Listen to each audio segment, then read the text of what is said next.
Daily. Taste the Daily.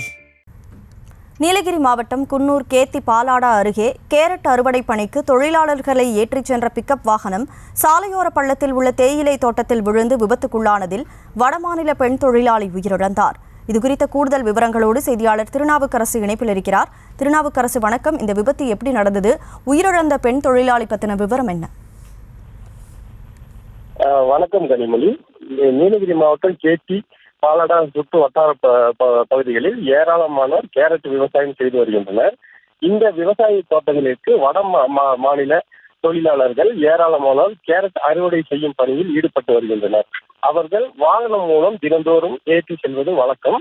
இந்த நிலையில் carrot அறுவடை செய்யும் தொழிலாளிகளை கேத்தி பாலாடா பகுதியைச் சேர்ந்த சதீஷ் என்பவர் இன்று காலை தனக்கு சொந்தமான பிக்கப் வாகனத்தில் 13 தொழிலாளிகளை ஏற்றி கேரட் அறுவடைக்கு செய்வதற்காக சென்றுள்ளார். அப்போது பிக்கப் வாகனம் கட்டுப்பாட்டை இழந்து சாலையிலிருந்து உருண்டு தேயிலை தோட்டத்துக்குள் விழுந்து விபத்து ஏற்பட்டது. இதில் வாகனத்தில் இருந்த வடமாநில பெண் தொழிலாளி தஸ்மி சம்பவ இடத்திலேயே பரிதாபமாக உயிரிழந்தார். 3 பேர் லேசான காயம் ஏற்பட்டு அருகில் உள்ள கேத்தி ஆரம்ப சுகாதார நிலையத்தில் சேர்க்கப்பட்டனர். மற்ற அனைவரும் அதிர்ஷ்டவசமாக உயிர் தப்பிய நிலையில் இறந்த தஸ்மியின் உடலை பிரேத பரிசோதனைக்காக உதகை அரசு மருத்துவமனைக்கு ஆம்புலன்ஸ் மூலம் அனுப்பி வைக்கப்பட்டது. இந்த சம்பவம் குறித்து கேத்தி போலீசார் விசாரணை மேற்கொண்டு வருகின்றனர். கனிமொழி,